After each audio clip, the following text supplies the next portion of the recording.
queiras empezar. Boa tarde. No nome da sección de pensamento do Consello da Cultura Galega, quero darvos as grazas por acompañarnos nesta nova sesión do ciclo Pensarmos, que vai ser a última antes do verán, e despois regresaremos en setembro, se vai todo ben.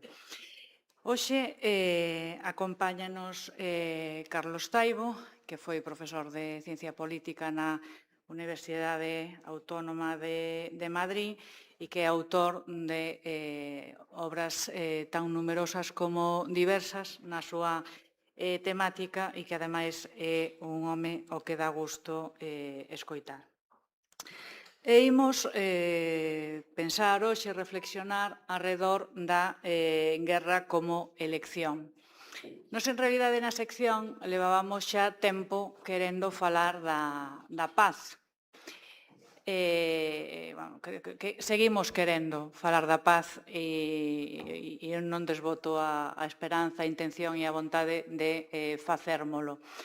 Pero nos debates que temos dentro da sección, agora de determinar de que asuntos falamos, abordamos, con quen, pois despois de darlle moitas voltas a esa cuestión, nunha das xuntanzas, basicamente, o que acordamos foi que, por un lado, como a paz non é só ausencia de guerra, ausencia de un conflicto nese sentido, non de violento, é na nosa opinión, unha cousa parecida ao que sucede coa saúde, mesmo coa definición, por exemplo, da OMS, no sentido de que non é só tamén ausencia de enfermidade, non? É tamén un benestar, non? E unhas condicións en que se pode desfrutar de certa saúde física e psíquica.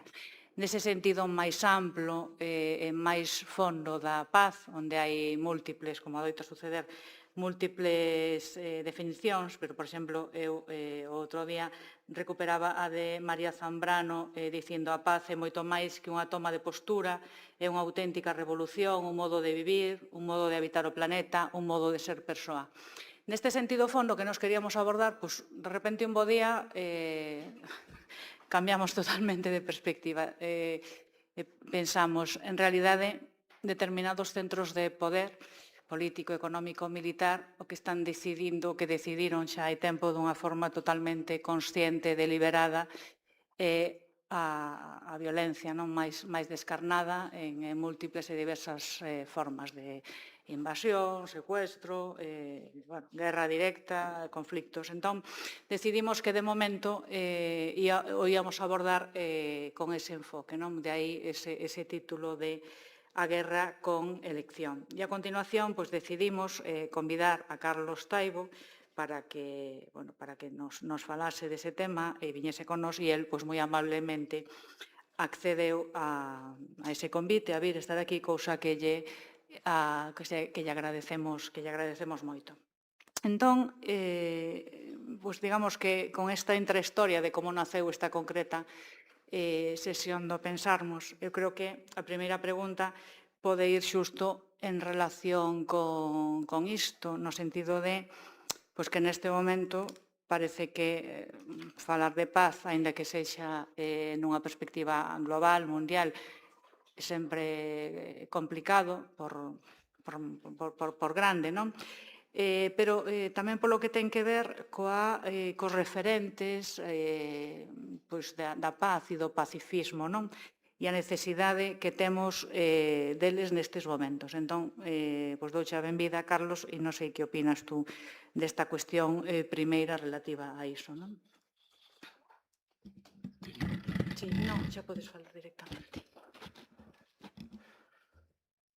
Antes que nada, moitas grazas, Celia, polo convite do Consello. Espero non defraudarvos. A materia é moi ampla e con certeza non domino todas as súas fasquías. Espero, sen máis, non facervos perder moito tempo. Tento responder a túa pregunta da man dunha especie de exercicio de mea culpa. Eu traballei varios anos na década de 1980 nun centro de investigación para a paz en Madrid. Daquela falábase ao abrigo dun argumento ou dunha terminoloxía un tanto equívoca dos novos movementos sociais, que en sustancia eran tres: o feminismo, o ecoloxismo e o pacifismo. Non preciso chamarvos a atención sobre o feito de que o feminismo e o ecoloxismo seguiran o seu camiño, cos atrancos correspondentes, mas o pacifismo de facto desapareceu. Desapareceu mesmo na miña cabeza. É verdade que na última década do século XX traballei sobre conflictos na Europa Central e Oriental, a desintegración de Iugoslavia, a guerra da Chechenia no Cáucaso, mas a preocupación polo discurso pacifista e antimilitarista foi esmorecendo co pasar do tempo. E decateime disto de súpeto en 2022, cando se verificou a invasión rusa de Ucrania e cando tivemos que enfrentar un escenario marcado por unha activa militarización do planeta. Non é que as cousas fosen moi diferentes antes, mas os datos eran máis chamativos. Estou a pensar nun crecemento espectacular dos orzamentos militares, en negocios cada vez máis prósperos para as industrias de armamentos, en intervencións militares que xa non precisan, parece, a etiqueta edulcoradora de humanitarias. Pareceme que hai dúas maneiras rápidas de retratar isto con datos estatísticos. A primeira bebe dun estudo realizado, se non me lembro mal, hai 3 anos, que concluía que no Estado español, hoxe en día, só un 20% da población rexeita o que significa a OTAN, a Organización do Tratado do Atlántico Norte. A porcentaxe correspondente, antes deste desgrazado referendo de 1986, estaba claramente por riba do 50%. Algo fixemos mal. O segundo dato obriga a lembrar que cando aparecen eses inquéritos nos que preguntan á xuventude cales son as súas preocupacións, o da guerra non aparece nunca, ou aparece nun lugar máis ben baixo. E debo salientar que entendo que o risco de entrar nunha guerra é un risco físico, material, non é unha discusión filosófico-metafísica. Bueno, prefiro de calquera xeito botar man do humor para retratar o que quero salientar. Moitas veces, pensando na OTAN, que é a alianza militar que nos é máis próxima, botei man dunha frase de Chesterton, o escritor católico inglés, aplicada ao matrimonio. A frase reza: o matrimonio é unha institución ideal para resolver unha chea de problemas que non existirían se non existise o propio matrimonio. Pois a OTAN é tamén unha institución ideal para resolver unha chea de problemas que sospeito non existirían se non existise a propia OTAN. Entón, a resposta é que sí.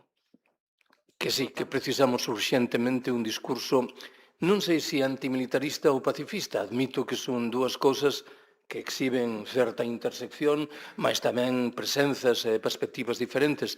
Precisámoslo con moita claridade, do mesmo xeito que precisamos a proposta do feminismo ou do ecoloxismo. Hai unha cousa que xa apuntaches e que ten que ver coa, bueno, creo que son feitos obxectivos, pero dos que emana tamén unha percepción dos últimos tempos, que tampouco non sabería datar, non sei se foi desde a invasión de Ucraína ou exactamente onde poñer o punto de inflexión, pero que teñen que ver con ese incremento non só no número de conflictos, senón da súa intensidade, e que tamén ten que ver co incremento dos orzamentos e dos gastos militares. Eu o outro día vi a campaña que están facendo con ningún euro para a guerra, a excepción fiscal, os gastos militares, e daban datos neste sentido bastante contundentes, dicindo que o gasto militar español no 2024 foi de 62.126 millóns de euros. 1.130 por habitante, o 3,46% do PIB. No 2025 aprobouse un aumento do 46,2% respecto ao ano anterior. inclúe unha partida orzamentaria extra de 2.084 millóns e de 10.471 que se aprobaron nos Consellos de Ministros dos días 8 e 22 de abril para cumprir precisamente o compromiso da OTAN de asignar o 2% do PIB. E simplemente en 3 meses, de xaneiro a marzo de 2026, aprobouse un gasto militar de 4.156,12 millóns de euros, 2 veces máis que no primeiro trimestre do ano anterior, no 2025. E, por contraste, un 9% que se destina a ciencia e innovación, a guerra e todo o que implica o aparato militar, un 39%, é dicir, un 39% máis. Entón, esta pregunta de se hoxe son máis os conflictos e máis intensos, creo que tamén vai ter unha resposta afirmativa, por desgraza, non? Sí, ao abeiro destes conflictos o que asistimos é un proceso activo de caotización do planeta. Moitas veces me preguntei nos últimos meses si esa caotización é o produto dunha operación tramada do capitalismo encamiñada a mellorar as súas posicións ou é, pola contra, o resultado da incapacidade do propio capitalismo para resolver de maneira eficiente e racional os seus problemas. Non estou en condicións de responder a esta pregunta, de sair desta disyuntiva. Limitareime a salientar que o segundo horizonte merece máis atención do que comúnmente lle prestamos. Eu parto da firme convicción de que o capitalismo non é un sistema omnipresente, omnisciente e omnipotente, que é un sistema que exhibe no seu interior fendas moi agudas que revelan un risco moi claro de colapso xeral. E eses datos que mencionaches refrendan isto. Sabedes que a aposta xeral dos Estados membros da OTAN é colocar o gasto militar nun 5% do PIB, do Produto Interior Bruto. Ollo con isto porque adoita haber certa confusión. Un 5% do PIB, non un 5% do gasto público. Segundo unha avaliación, o 5% do PIB equivale a un 20% do gasto público. De onde van saír eses cartos? É evidente, van a acrecentar a débeda dunha banda e van saír da sanidade, da educación e das pensións. E o ponto de partida xa é suficientemente delicado para ter que resistir semellante acoso posterior. E cal é a xustificación entre nós de semellante subida? A suposta ameaza rusa. Rusia é un país exhausto. A posibilidade de que asuma unha estrategia de agresividade contra a Unión Europea parece mínima. Creo que debemos colocar a mirada na África subsahariana, no propósito da Unión Europea de facerse co control de materias primas moi golosas radicadas na África subsahariana, que serían as que xustificarían unha estrategia de competición fundamentalmente coa China, tamén indirectamente con Estados Unidos, para facerse con esas materias primas tan golosas. Porque, claro, o que hai por trás de todos estes procesos, as máis das veces, é unha activa operación de esgotamento de materias primas enerxéticas e non enerxéticas, porque a miúdo esquecemos o relevo das non enerxéticas. E agora, eu creo que exposto un pouco o panorama actual, ainda que sexa así nun trazo grosso, creo que estaría ben ir ás causas. Entón, cales son as razóns económicas que explican, principalmente, de forma principal, estes conflictos que temos agora diante de nós?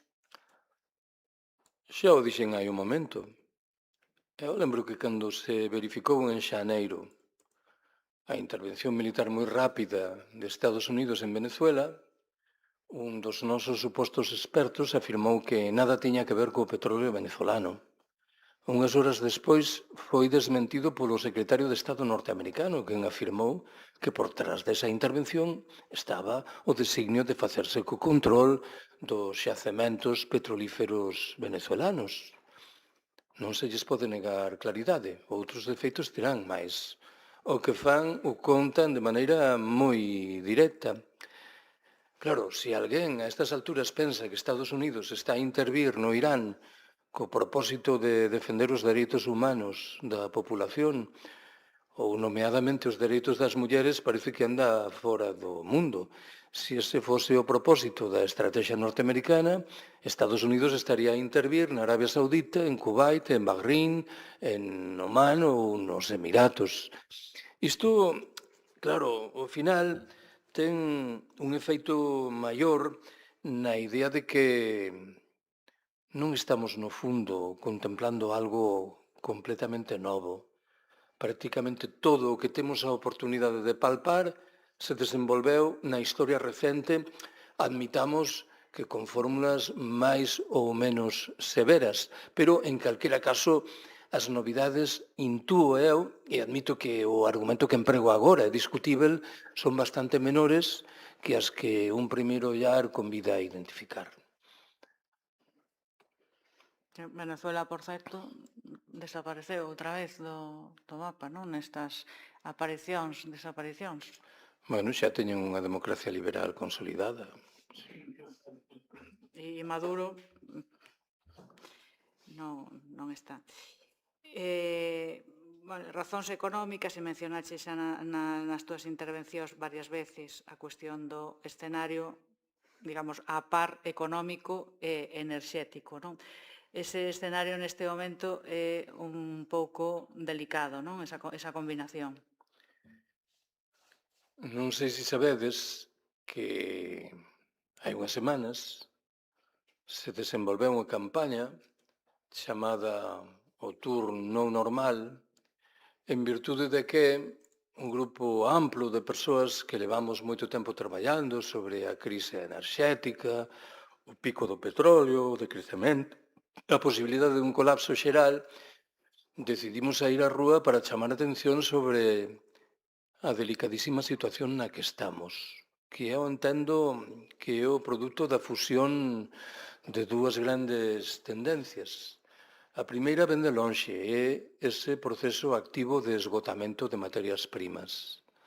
Lembrade que, segundo unha avaliación, o pico conxunto do petróleo, do gas natural e do carbón se verificou en 2018, hai 8 anos. En linguaxe máis sinxela, a produción destas materias primas, ao menos das dúas primeiras, inexorablemente irá reducíndose, ao mesmo tempo que os prezos correspondentes irán subindo. Cal é o segundo proceso? É estrictamente contemporáneo e obriga a colocar o ollar no estreito de Hormuz. Por Hormuz pasa, segundo unha avaliación, o 20% do petróleo planetario, un 30% do gas licuado e porcentaxes similares das materias primas vencelladas coa fabricación de medicamentos, de plásticos, de fertilizantes. Os últimos suministros normalizados procedentes do Golfo Pérsico chegaron hai 3 semanas. Non sabemos cal é o grao de destrucción de infraestructuras enerxéticas rexistrado no Irán e rexistrado en virtude da réplica iraniana en Arabia Saudita, en Kuwait, de tal xeito que o que se anuncian son restriccións moi importantes nos suministros de materias primas enerxéticas con efeito sobre toda a economía. Antonte apareceu a noticia de que unha compañía aérea norteamericana quebrou. E sospeito que é o inicio de procesos extremadamente semellantes. Por que isto é inquietante? É inquietante por si só, mas eu teño a impresión de que aquí os nosos gobernantes carecen por completo de calquera plano B. Non suizo, non hai tecnoloxías maravillosas que podan facer frente a estes problemas. E quen estábamos nesta campaña temos claro que un dos obxectivos fundamentais para facer frente a estes problemas ten que pasar por experimentar un freo no crecemento económico, por procurar economías moito máis autocentradas, menos dependentes en singular das materias primas enerxéticas e dos combustíveis fóseis. Mas parece que a reacción da nosa sociedade ante todo isto é extremamente lenta e superficial. Canto máis deixemos pasar o tempo, pior nos irá, claro. Con todas estas variables que acabas de poñer en riba da mesa, Digamos, que nivel de risco de colapso xeral existe neste momento? Eu entendo que é moi alto, aínda que, claro, é verdade que teríamos que pormos de acordo antes sobre que significa precisamente o termo colapso. Moitas veces dixen que moitos prognósticos que apuntaban a manifestación de dados negativos e volcaban esa manifestación no ano 2100, comezan a anticipala no tempo e sitúana en 2060, 2040 ou no momento no que estamos. Por trás hai un conceito, desde o meu punto de vista central, para explicar que é o que está no miolo do conceito de colapso. Refírome ao conceito paralelo de complexidade. A tese principal di: cando as sociedades se van facendo máis complexas, para resolveren moitos dos seus problemas precisan cantidades crecentes de enerxía nun momento no que a enerxía chamativamente falta. Creo que esta é unha maneira rápida, pedagóxica, sinxela, con certeza simplificada demais, de retratar a traxedia que temos diante dos ollos. De calquera xeito, sospeito que teño que agregar unha observación máis relativa aos conceitos subxectivos que operan cando empregamos un conceito como de colapso. E isto díxeno moitas veces en dous sentidos diferentes. O primeiro obrígame a salientar que cando en 2016 escribín un libro intitulado O colapso, decidín incluir un capítulo dedicado a estudar colapsos rexistrados no pasado. E cando tomei contacto coa bibliografía especializada, desenvolvida fundamentalmente por historiadores, decateime de que aos ollos deses historiadores ou da maioría deles, o colapso tivera sempre tres consecuencias ás que atribuían trazos negativos: a desxerarquización, a reruralización e as ganancias en materia de autonomía local. Creo eu que estas tres consecuencias, lonxe de ser negativas, invitan a concluir que non todos os efeitos dos colapsos o son.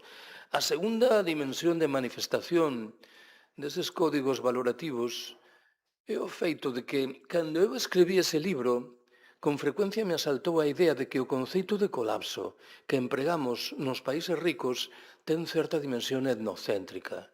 Nos entendemos que significa o termo colapso porque comparamos o que queremos ter diante dos ollos con algo que pode acontecer no futuro. Explicar que é o colapso a unha cativa nacida na faixa de Gaza é extremamente difícil. Por que? Porque non disfruta desa posibilidade da comparación. A súa vida foi, desde o primeiro momento, un intenso e prolongadísimo colapso. E nese contexto, bueno, que xa apuntabas nalgún momento, pero que sentido ten manter unha aposta xeral polo crecemento económico? Quen me coñecedes sabedes que levo anos a traballar na perspectiva do decrecemento. E moitas veces chamei a atención sobre os problemas que intúo arrodean o crecemento económico. Este último non xera, ou non xera necesariamente cohesión social. A China, ben sabedes, creceu notablemente nas 3 últimas décadas. Non creo que ninguén afirme que a China é hoxe un país socialmente máis coeso do que era 30 anos atrás. Todos os dados invitan a afirmar o contrario. A relación entre o crecemento económico e a criación de postos de traballo é moito máis nevoenta do que podería parecer. As economías capitalistas desenvolvidas creceran notablemente nestes 3 últimos decenios que veño de mencionar, unha etapa na que destruíran en termos obxectivos postos de traballo.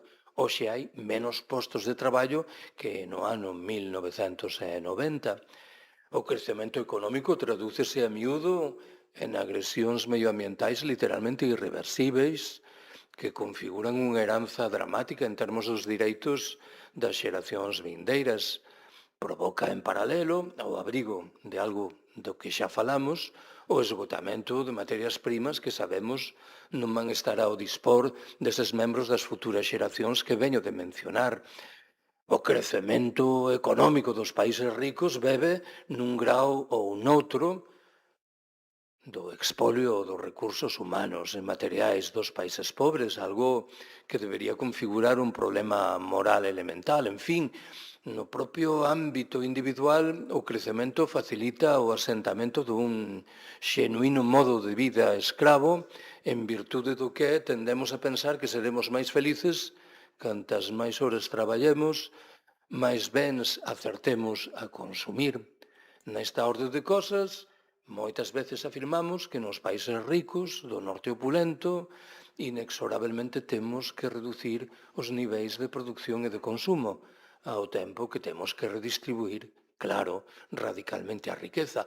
Mais temos que facer outras máis cousas, temos que recuperar a vida social que foi esmorecendo en virtude da nosa obsesión pola producción, o consumo, a competitividade. Temos que apostar polo ocio creativo frente ás fórmulas de ocio sempre vencelladas co diñeiro, sempre mercadorizadas.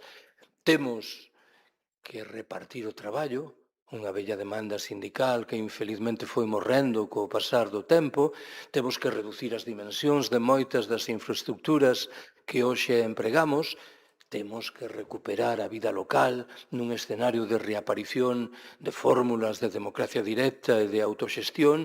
E, en fin, no ámbito individual temos que apostar pola sobriedade e pola sinxeleza voluntarias. Como programa mínimo creo que non está mal. Creo que xa temos pa un tempiño, non? Sí. Os feitos que veñen de acontecer este ano, tanto en Venezuela como en Irán, e que continúa tamén, como decíamos, de Venezuela, que este fenómeno non dos medios de comunicación, que de repente están todo o día con unha cousa e a continuación, sin que se resolva absolutamente nada, xa non se fala. Pero en que medida evidencian feitos inéditos totalmente? Xa suxerín antes que non hai nada completamente novo. Permitidme que me acolla un exemplo. Lembraredes que hai un ano e uns meses, cando tomou posesión da presidencia dos Estados Unidos, Donald Trump afirmou que quería converter a faixa de Gaza nunha riviera para turistas ricos. E iso provocou unha reacción moi agre de xentes que ben pensantes decían: que é isto? Onde imos parar? O que defendeu Trump é o que fixo o mundo occidental durante 5 séculos no conxunto do planeta. Non hai ningunha novidade. Ou se hai algunha novidade, ten un carácter fundamentalmente retórico, a ousadía de expresar as cousas con rotunda claridade, sen designio ningún de ocultar o que hai por trás.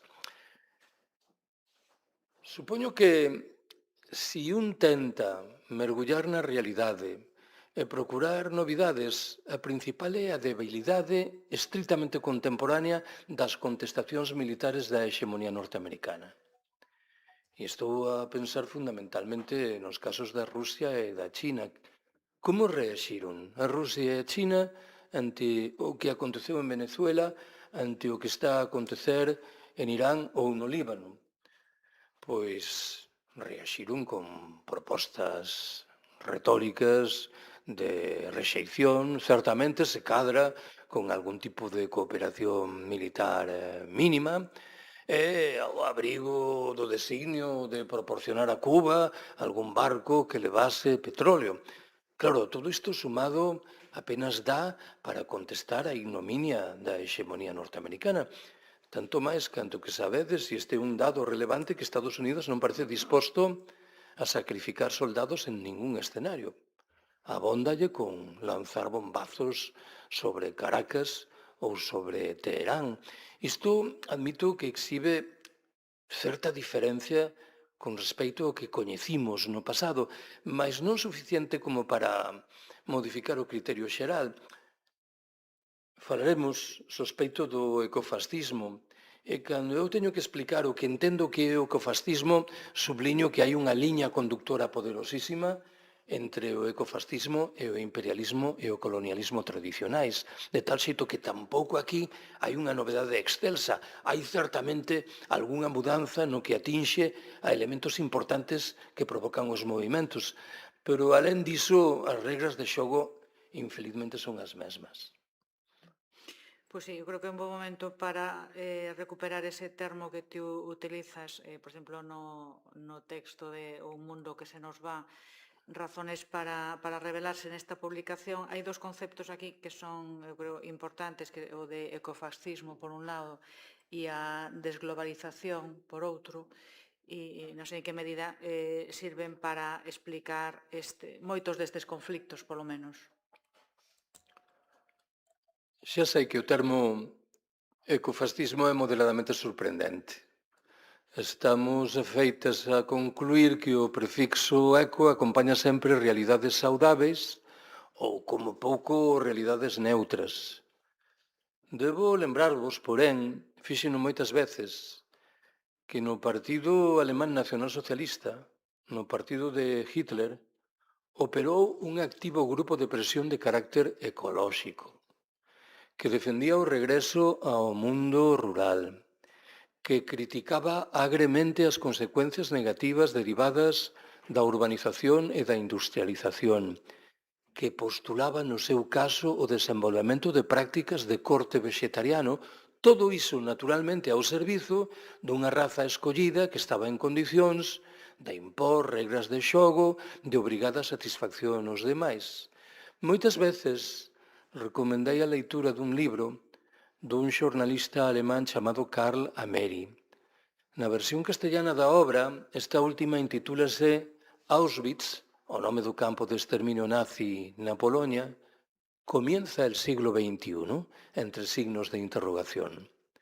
A tese principal que desenvolve Ameri nesas páxinas salienta que estaríamos moi erradas de concluirmos que as políticas que abrazaran os nazis alemáns 80 ou 90 anos atrás remeten a un momento histórico singularísimo, conxuntural e felizmente irrepetível. Ameri exhórtanos, antes ben, a estudar polo miúdo esas políticas. Por qué?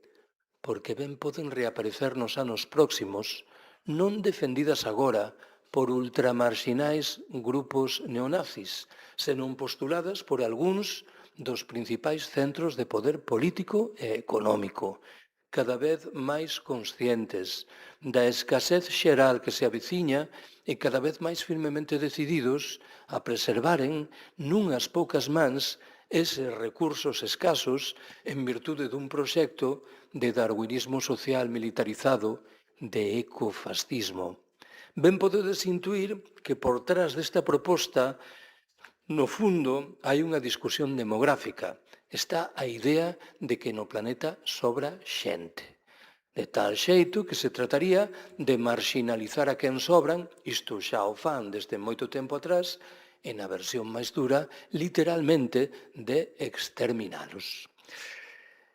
Inserir o conceito de desglobalización aquí non é tarifa sinxela. En calquera caso, eu teño a impresión de que si na primeira década do século XXI houve un proceso globalizador, razoablemente uniformizador. Cando digo razoablemente non quero dicir que fose razoável, digo que tiña éxito na tarefa de uniformizar.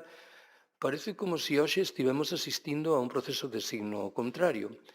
Alguna vez, cando me preguntan sobre eventuais consecuencias dun colapso xeral, eu emprego a etiqueta de irrupción dunha sociedade neofeudal, non no sentido de que aparezan señores feudais e vasalos, senón no sentido de que moi probablemente está a rexistrarse un activo proceso de esnaquizamento, de fragmentación, que pode facer que en espazos xeográficos moi próximos entre sí se desenvolvan regras de xogo extremadamente diferentes. Claro, isto que conto agora pende dunha discusión previa. Non é o mesmo un proxecto ecofascista que se desenvolva antes do colapso, co sistema en plenitude de forzas, É un proxecto antifascista que cobre corpo despois do colapso con ese sistema moi debilitado, porque, desde o meu punto de vista, cumpre que o agrego, o colapso vai ser un golpe moi forte para aquelas instancias que se caracterizan pola centralización e polo uso intenso de enerxía e de tecnoloxía. En linguaxe máis sinxela, os estados, as grandes empresas, as forzas armadas, con certeza van padecer na súa carne os efeitos dramáticos do propio colapso. Cal é a condición das principais oposicións que provocan neste momento a hexemonía norteamericana? Que significan neste escenario, o sea, o que peso teñe, cal é o papel, pois, ainda que xa mencionaches algo antes, tanto de Rusia como de China? A condición desas oposicións aparentes ou reais á hexemonía norteamericana é un elemento central na hora de dar forma á nosa traxedia. Se alguén me preguntar como describo eu a Rusia putiniana, falarei dun país impregnado dun nacionalismo que a miúdo ten un carácter étnico, lastrado polo universo profundamente inmoral dos oligarcas, inserido na defensa dos valores tradicionais, da familia e da Igrexa ortodoxa, marcado indelebelmente por desigualdades sociais extremas, inmerso na tarefa de reprimir unha oposición interna extremamente débil e, ás veces, impregnado dun proxecto imperial militar. Claro, con estes vimes non sei que candidatura pode presentar a Rusia de Putin como alicerce dun proxecto antifascista, porque me parece que compre prestarlle moita máis atención á relación moi fluida que ese país con Putin mantivo con Mencer Dorado en Grecia ou coa Fronte Nacional na Franza. Admitirei que a discusión sobre a China é diferente, e non quero olvidar que China é hoxe un país asediado, de tal xeito que o elemento central para comprender os fluxos armamentísticos no planeta é o aportado por Estados Unidos. Se a miña información non é errada, a China conta hoxe con unha única base militar fora do seu territorio, en Djibouti, na entrada do Mar Vermello, unha base militar teóricamente dedicada a facer frente á pirataría nese mar. Cantas bases militares están ao dispor dos Estados Unidos no conxunto do planeta? Dúcias ou centenas.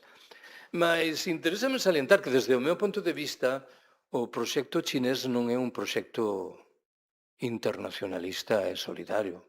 É un proxecto de carácter nacionalista. Cando a China acapara terras na África subsahariana, non o fai pensando no benestar das populacións no Zaire ou en Kenia, faino pensando no seu propio proxecto. E, alén diso, é un proxecto elitista, non é un proxecto das clases populares chinesas.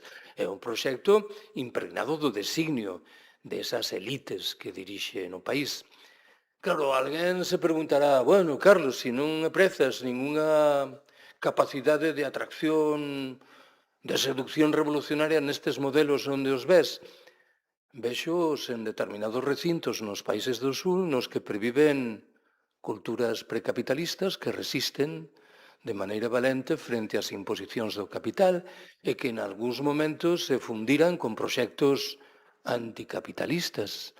Estou a pensar no que entendo que acontece con todas as limitacións e contradiccións que queiramos no Chiapas, no México, ao abrigo do zapatismo, ou enrollaba esa faixa de territorio mayoritariamente poboada por kurdos, situada ao norte de Siria, ao amparo do que decidiran chamar o confederalismo democrático. Estou a pensar en modelos caracterizados por economías autoxestionario-cooperativas que recean da institución Estado, que rexeitan o que significan tanto o capitalismo liberal como o socialismo de cuartel,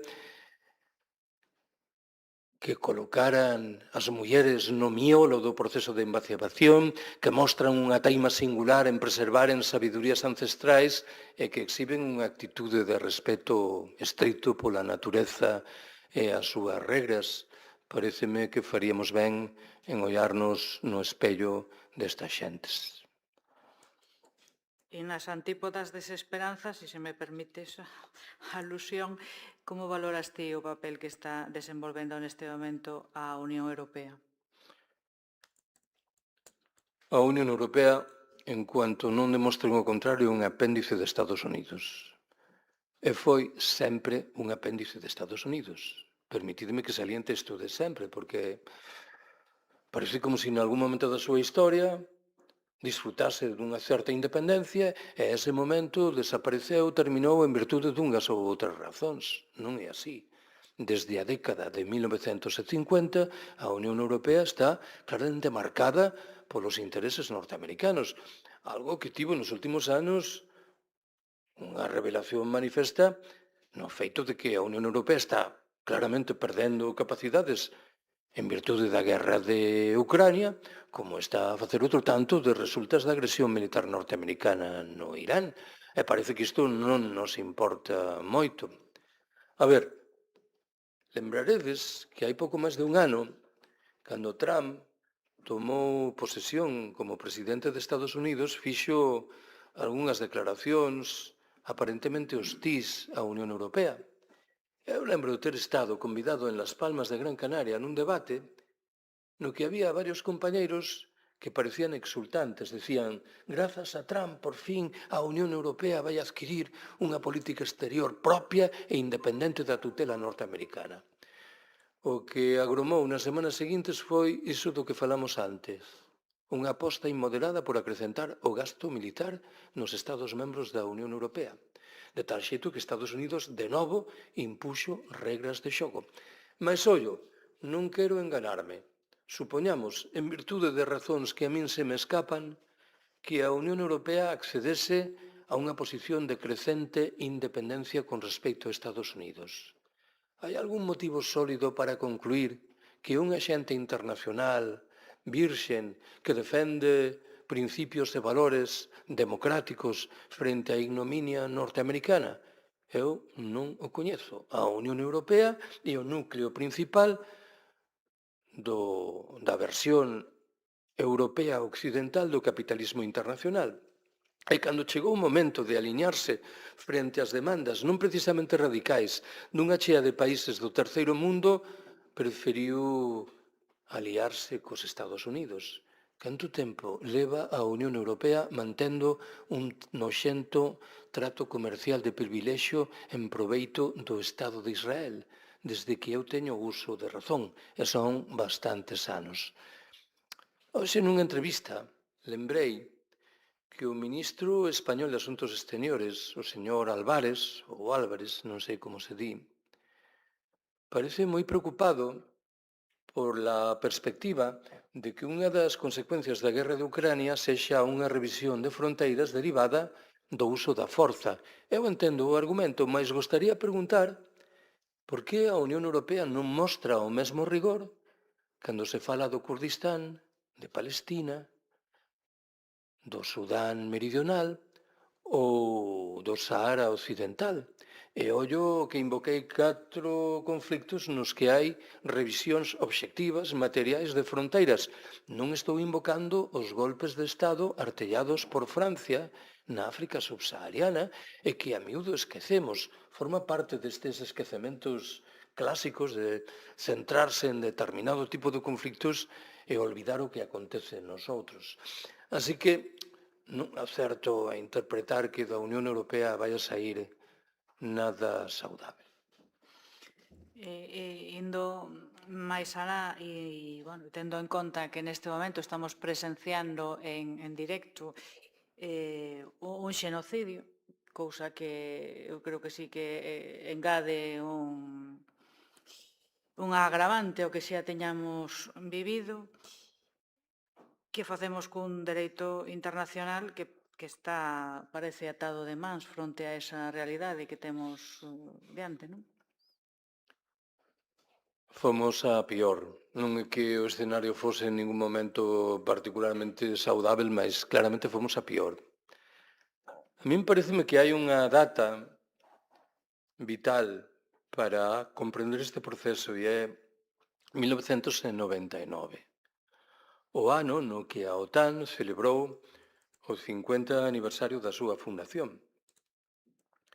Na cimeira correspondente, aprobou unha declaración na que asinalaba que, na diante, as súas intervencións militares non terían por que vencellarse cunha resolución específica do Consello de Seguranza da ONU, que sería suficiente con invocar o espírito da Carta das Nacións Unidas, que era unha maneira de deixar abertos todos os horizontes de maneira caprichosa e sen control. Pareceme a min que desde entón, infelizmente, a OTAN, con Estados Unidos e cabeza, foi consecuente con esa actitude. A ver, eu quero que botedes man da vosa memoria e que me respondades a unha pregunta relativa a cando se fixo valer o secretario xeral das Nacións Unidas, Antonio Guterres, ao abrigo da guerra de Ucrania. Rusia invade Ucrania en febreiro de 2022 e a primeira presenza de Guterres é en maio dese ano. Ninguén votou de menos Nacións Unidas. Non teño coñecemento de que Guterres se fixera presente en Teherán ou en Abu Dhabi nas últimas semanas, porque de novo é unha instancia que está nos factos desaparecida. Isto tradúcese nun paradoxo e é que Guterres é un señor que di cousas interesantes. E di cousas interesantes porque carece por completo de calquera poder e sospeito que en realidade de calquera influencia. Pásalle o mesmo ao Papa, non? A este e ao anterior. Aínda que o anterior ao menos tiña a virtude de que era divertido. Non sei se... Non ten nada que ver con isto, pero venme á cabeza que hai unhas imaxes que supoño que non están trucadas, nas que alguén se dirixe a Francisco e dille «Buenos días, Santo Padre», e Francisco responde «Buenos días, Santo Hijo». Este tipo de retranca, creo que, como seguro que vichedes esas imaxes nas que aparecía na Praza de San Pedro, un seminarista achegábase e decíalle «Santo Padre, estudio en el Seminario Diocesano de Valladolid». Ya, pero yo no tengo la culpa. Bótase de menos a presenza de persoas que teñan certa distancia no que atinxe a... Bueno, lembro unha terceira. Foi no entrevistar Carlos Herrera, o da COPE, e apresentouse como un pecador. E entón Francisco dille, ya, y yo, ¿qué me estás diciendo? Y si nos ponemos a discutir a ver quién ha pecado más, creo yo que sé quién va a ganar. Esta é unha maneira de desarmar a un rival dialéctico. Bueno, o máis que podemos demandar hoxe do sistema de Nacións Unidas é que non lexitime o ilexitimável. Por que? Porque en varias oportunidades nos últimos 25 anos lexitimou o ilexitimável. Estou a pensar en lugar sinalado na invasión norteamericana do Iraque en 2003. Parecía que Nacións Unidas estaba disposta a salientar que esa intervención era ilegal e asumir que a ilegalidade tiña consecuencias. Despois quitaron as velas e descubrimos que lexitimaban, ia dicer indirectamente, directamente, a intervención militar norteamericana. E desde un punto de vista institucional, cal crees ti que é a trama que está por detrás destes conflitos bélicos dos que estamos a falar? Algúns xa saíron, digamos, de forma nominativa, outros creo que están na mente de todos, pois son numerosos, pero cal crees ti que é o que se entretece aí desde un punto de vista institucional? Eu teño pouca simpatía polos estados. Preocúpame a xente que está por baixo dos estados. E un dos elementos centrais da nosa incomprensión do mundo é que esa xente a que está por baixo non lle interesan a ninguén. De cando en vez escoito que hai un plano de paz para resolver a guerra de Ucrania, o que me ven á cabeza é a condición de varias decenas de miles de adolescentes e de xovens ucranianos e rusos que están nunha trincheira e que probablemente desexarían que se puxesen de acordo inmediatamente. Quero lembrarvos que cando Rusia invadiu Ucrania, a Internacional de Resistentes contra a Guerra demandou dos Estados membros da Unión Europea que recoñecesen a condición de refuxiados a xentes que decidiran abandonar tanto a Rusia como a Ucrania. Ningún dos nosos estados aceitou semellante demanda. Eu son pouco nada cinéfilo, mas de cando en vez vexo algún filme na televisión. E lembro que hai 3 anos vin un filme maravilloso, unha coproducción franco-xermana británica, intitulada en francés Joyeux Noël, Feliz Nadal, que dá conta dun feito real do que probablemente ten descoñecemento. O feito desenvolveuse a primeira noite boa do primeiro ano da Primeira Guerra Mundial, o 24 de decembro de 1914, nunha liña de frente no norte da Franza, na que, dun lado, había soldados franceses e escoceses e do outro, soldados alemáns. Un soldado escocés tomou a súa gaita e tocou as notas da máis coñecida das panxoliñas, Noite de Paz. E inmediatamente do lado alemán respondeu un tenor, cantando a letra da panxoliña. Poucos minutos despois, os soldados das dúas trincheiras estaban abrazándose e intercambiando comida e bebida en medio do escándalo dos seus superiores. Sospeito que nese momento fixeron a pregunta decisiva, a pregunta que queren que non fagamos. Que facemos aquí? A resposta era, por unha vez, moi fácil. Estamos a defender os intereses do Kaiser alemán, do presidente da República Francesa e do rei de Inglaterra. Que teñen que ver eses intereses cos nosos? Na mañán seguinte, o día de Nadal, celebrouse o preceptivo xogo de futebol e pola tarde a guerra retomou a súa canle habitual. Eu lembro que hai 4 anos, cando se iniciou a guerra na Ucrania, vin unhas imaxes impactantes rodadas nunha estrada no medio rural ucraniano. Un convoi militar ruso avanzaba por esa estrada e de súpeto un grupo de civís, 15, 20, 30, ocupou o camiño e impediu o paso. Inmediatamente dun dos vehículos militares rusos saiu un soldado con un fusil ametrallador, disparou varias veces ao ar, ninguén se moveu.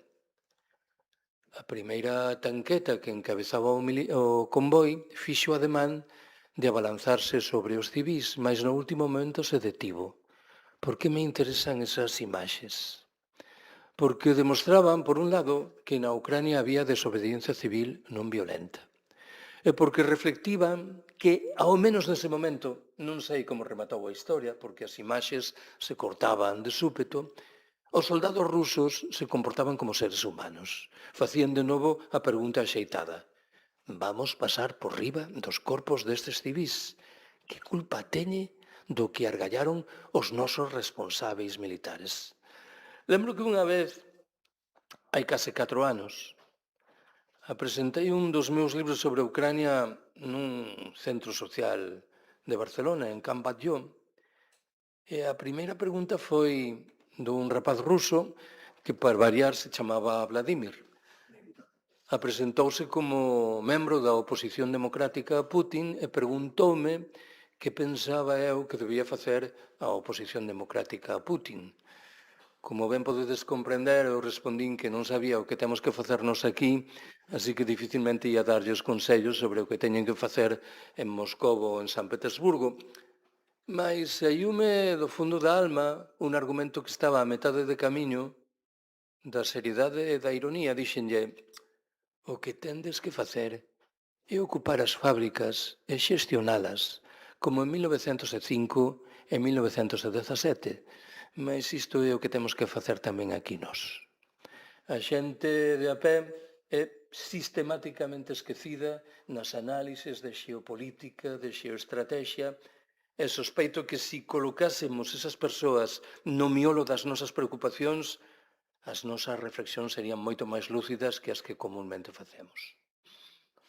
Pero precisamente por baixo de todo ese entramado institucional está a sociedade con eses exemplos, non, dun ou de outro tipo que acabas de dar. Estamos nós que cando a guerra de Irak enchemos as rúas e agora, diante dese xenocidio directo, televisado, pois non somos quen de sair. Entón, que facemos? Xa me gustaría sabelo. A ver, nese libriño que mencionaches antes, recollo un comentario que formulou este pensador italiano, Franco Berardi Bifo, no que entendo que é a súa última obra.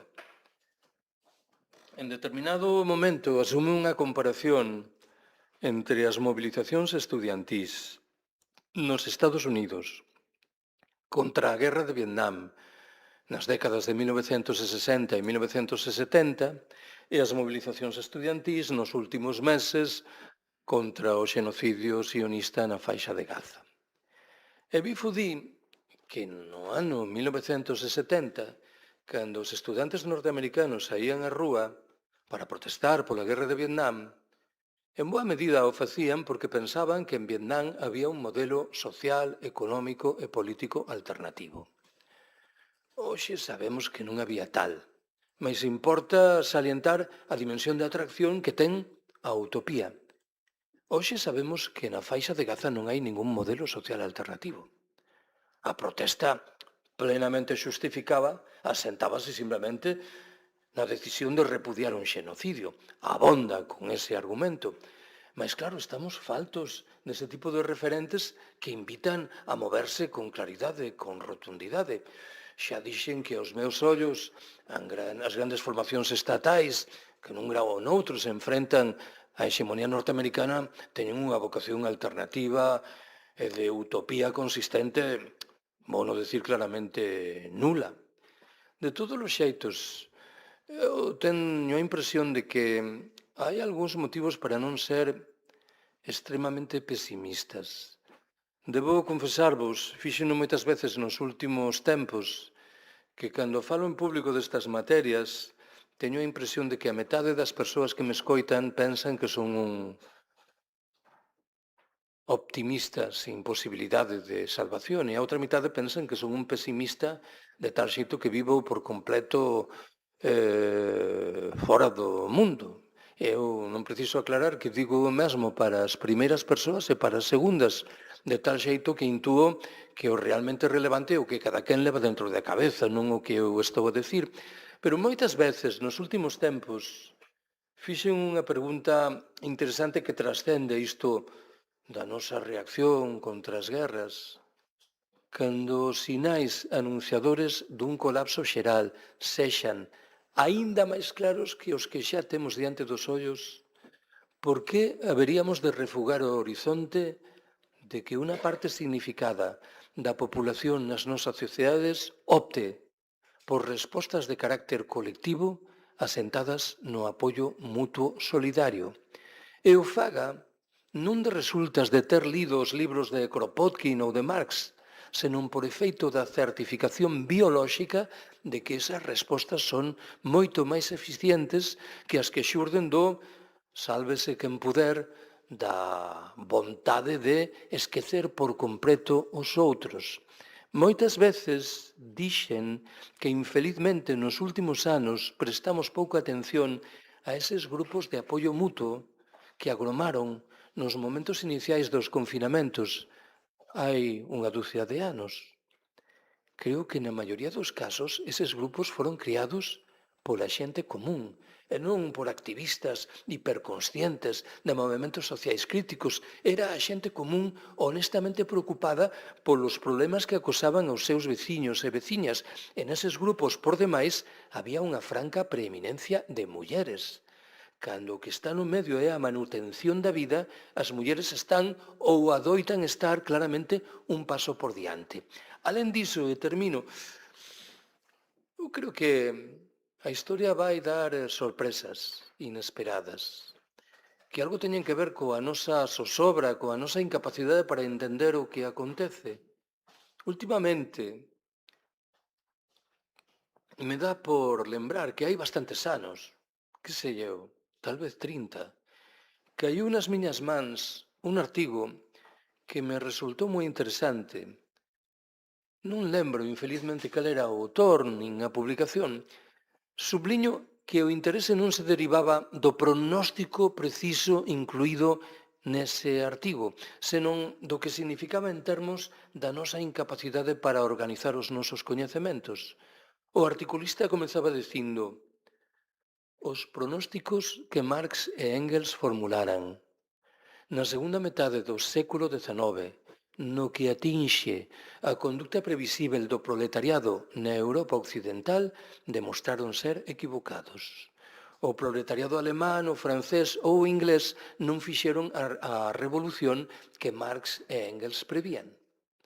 Se teño que retratalo cun ponto de ironía, direi que entrou nun supermercado para comprar unha barra de pan e decidiu ficar dentro do supermercado. Agora ben, proseguía o articulista, non vai a ser que 150 anos despois, cando o proletariado como clase vai desaparecendo no conxunto do planeta, en cuanto se acumula en cantidades formidáveis nas grandes cidades da costa chinesa do Pacífico, en condicións que lembran poderosamente as da Europa da segunda metade do século XIX, a plusvalía absoluta, a explotación máis extrema, a ausencia máis dramática dos dereitos laborais e sindicais, o proletariado chinés termine por facer a revolución que non fixeron os seus amigos alemán, francés ou inglés. Ollo que non estou afirmando que tal cousa vai acontecer. Limítome a salientar que este argumento expresado hai 30 anos non podía provocar outra cousa que un sorriso. Hoxe escoitámolo e non nos queda máis remedio que sopesar o que pode ter de verdade tendo en conta a nosa dramática incapacidade para descrever o que vai acontecer non nas próximas décadas, senón nos próximos anos.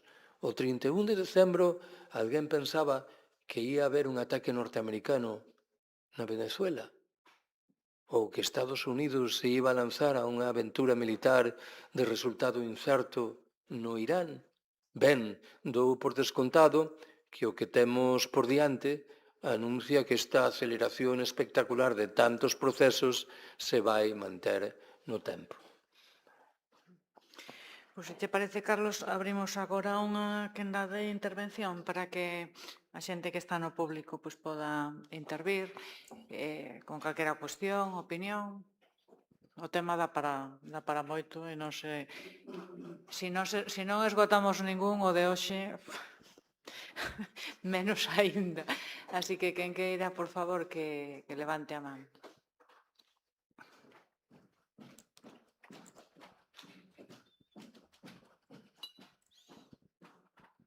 Bueno, en primeiro lugar, parabéns pola intervención, que eu creo que non me excedo pensar que asistimos a unha lección magistral sobre o dereito internacional e sobre máis que nada sobre política internacional, non? Tiña pensado facerlle a vostede unha pregunta sobre China, fixos algunha referencia a elo, porque a mí prodúceme unha certa inquedanza, unha tendencia moi actual que se percibe en algúns foros de considerar China neste momento político como a única posibilidade de defensa, digamos, a que hai que agarrarse frente ao problema americano, non? E claro, para min isto representa unha certa ingenuidade, porque non é por defender, por suposto, o modelo americano, que eu aborrezo, obviamente, sino porque entendo que hai un exceso de confianza no que son os chinos, o que é o goberno chino, e as expectativas que pode xerar China, non? Para min hai unha cousa que é basicamente elemental. A política china vai fundamentalmente dirixida ao eixo económico. Vostede fixo referencia a unha base militar, a única que hai neste mundo, neste momento que teñen os chinos, que foi produto dun tratado no ano 2017 e que se fixou efectivamente en Djibouti, país intrascendente, obviamente, a efectos internacionais. Hai un tema clarísimo na política internacional que é que China ten unha apetencia clarísima sobre Taiwán. Non vou facer unha referencia a isto porque é unha cousa archisabida, archiconocida e tal. Simplemente o que quero salientar é que me parece excesivo, repito, esa idea de que China pode ser a salvación, non? Cara, pois, a un futuro enfrentamento. Tampouco hai que esquecer outra cousa, que nun momento de crise, naquela suposición que tiñamos un tanto utópica de que nos americanos pois estaba, digamos, o brazo, digamos, non vou dicir salvador, pero que había que recurrir, a falta dese brazo, pois, habería que tal vez buscar unha alternativa.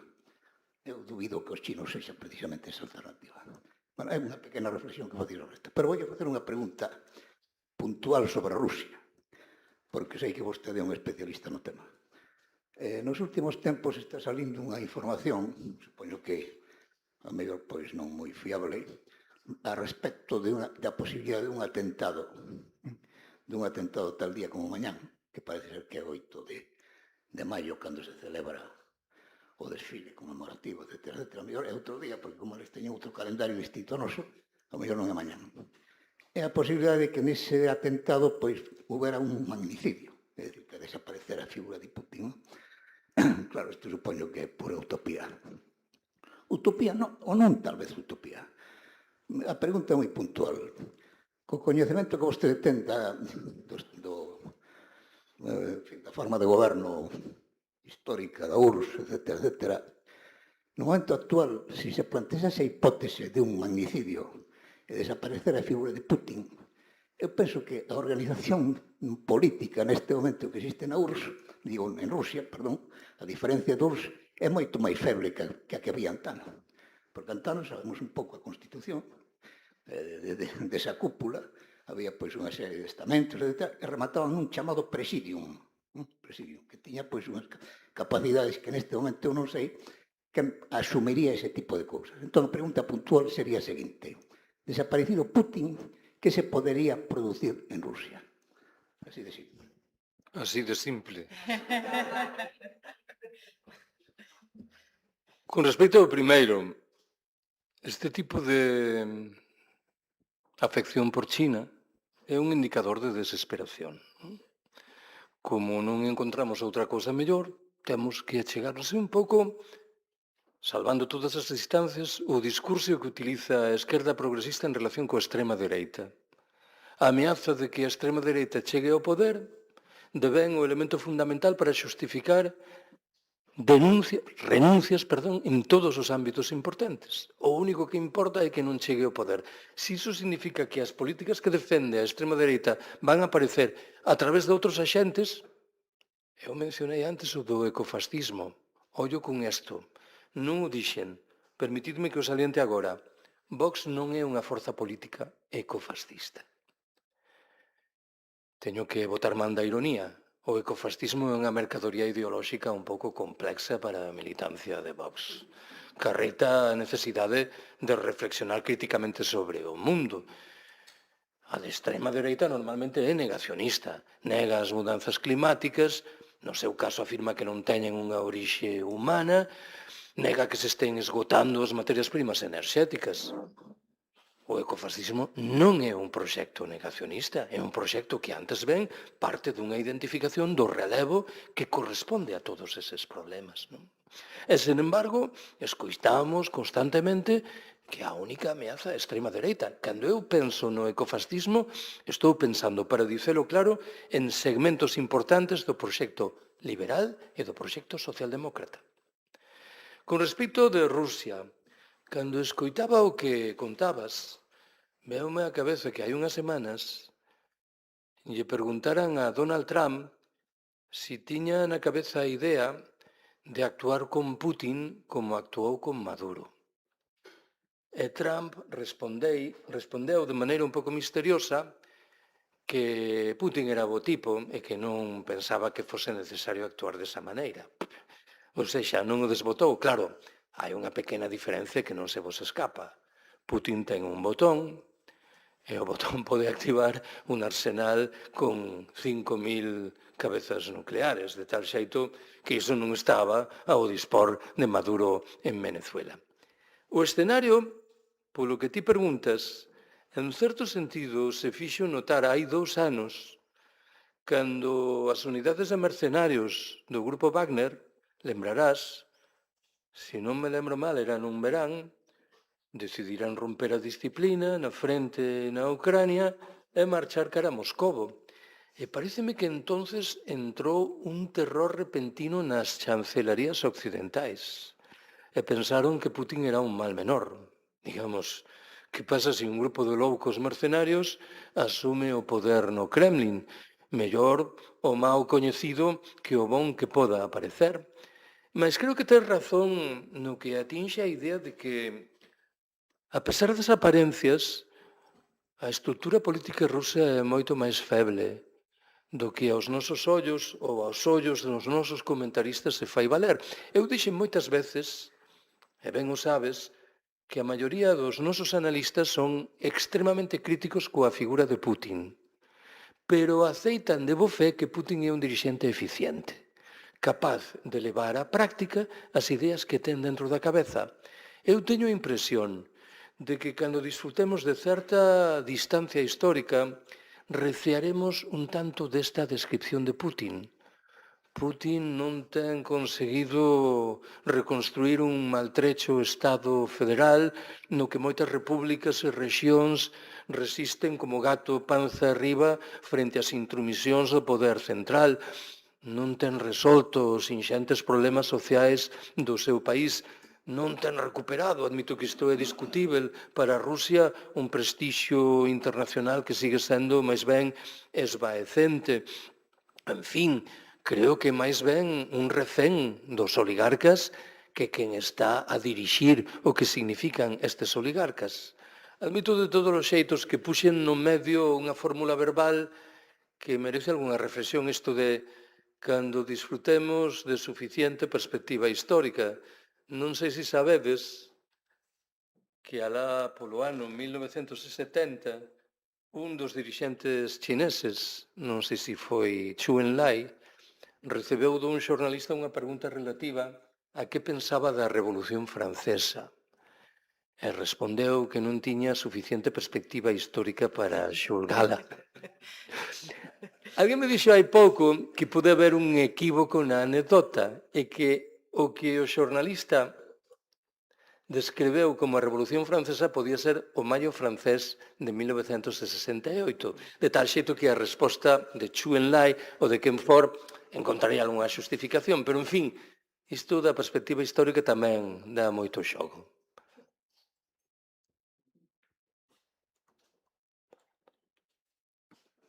A ver, alguén máis que se anime? Eu, mentres tanto, vou aproveitar a miña posición de privilexio deste lado da tarima para preguntarche por Cuba, porque explícitamente non falamos nada, entón, para ver cal é a túa consideración. Porque é outro conflicto que temos aí. Entendo que a situación de Cuba é desesperada. É desesperada antes do que está a acontecer nas últimas semanas porque o modelo, entre as súas falencias, o embargo norteamericano dificilmente estaba a dar respostas ás demandas lexítimas da población. É desesperada porque os seus aliados externos son, xa me referín a isto, extremamente débiles ou teñen a vontade moi recortada. Sí, aparece algún petroleiro ruso con uns cantos barrís, mas alén de declaracións retóricas de solidaridade e denuncia da ignominia, porque ignominia é, sexa cal sexa a posición que manteñamos en relación co sistema cubano, aí hai xente que está sufrindo de maneira evidente. En fin, Cuba non sequera pode atarse ao elemento central que explica a resistencia de Irán, que é a disposición de materias primas enerxéticas moi golosas, que fan que as economías occidentais dependan deses suministros de tal xeito que hai unha capacidade de presión e de freo da agresividade norteamericana. Claro, se sumamos todos estes factores, o escenario é desesperado.